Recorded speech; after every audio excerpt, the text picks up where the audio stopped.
Saking enak jajanan ini, makan satu aja nggak cukup, nggak bisa berhenti. Rasanya yang manis dan gurih bikin nagih. Ini cocok banget dijadikan ide jualan atau isian toples pas lebaran nanti. Yuk langsung aja ke resepnya. Langkah pertama, siapkan wadah, kemudian masukkan 130 gram gula pasir, kemudian ada 2 butir telur ayam.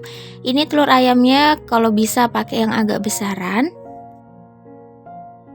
Setelah itu masukkan 100 gram margarin. Nah, satu bungkus margarin ini kan 200 gram, ini cukup kita bagi dua aja. Bahan selanjutnya di sini aku masukkan setengah sendok teh garam, kemudian ada setengah sendok teh vanila. Jangan terlalu banyak ya supaya rasanya ini nggak pahit. Setelah itu semua bahan ini diaduk hingga semuanya tercampur merata. Cukup pakai whisker aja, nggak perlu pakai mixer.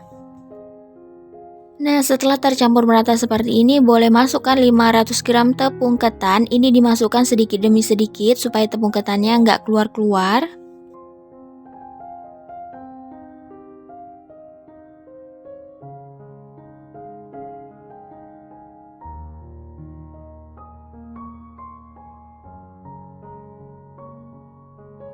Kira-kira adonannya ini udah mulai tercampur merata, boleh dimasukkan satu bungkus santan instan yang 65 ml.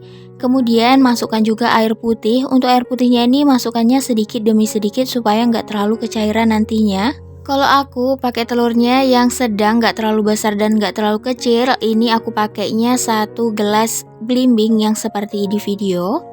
Sebenarnya untuk penggunaan air putihnya ini tergantung besar kecilnya telur ya. Kalau misalnya telurnya besar, penggunaan airnya itu nggak terlalu banyak. Makanya kita masukkan sedikit demi sedikit supaya adonannya ini nggak terlalu cair.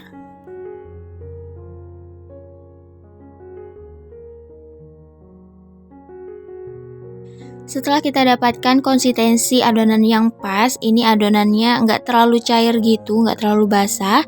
Kita ambil sedikit aja, coba kita pulung. Kalau misalnya udah halus ataupun bulat sempurna, ini tandanya udah cukup ya.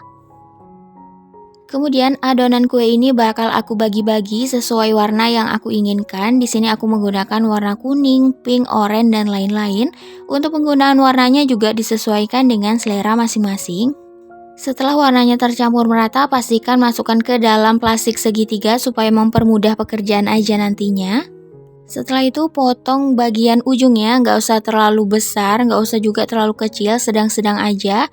Kemudian kita lakukan seperti di video, kita taruh aja langsung ke atas wijen. Setelah dikira-kira cukup, ini diaduk merata sampai si biji wijennya lengket-lengket di permukaan kuenya. Nah, jika biji wijennya udah pada lengket, kita siapkan keranjang yang bolong-bolong seperti ini kira-kira. Masukkan kuenya, kemudian kita ayak supaya wijen yang sisa-sisanya itu bisa jatuh. Setelah kue masuk ke keranjang, ini kita goyang-goyangkan tapi melingkar supaya si kuenya nanti berbentuk bulat. Kira-kira hasilnya itu seperti ini. Panaskan secukupnya minyak goreng, kita pakai api yang sedang cenderung kecil aja supaya si kuenya nggak cepet gosong.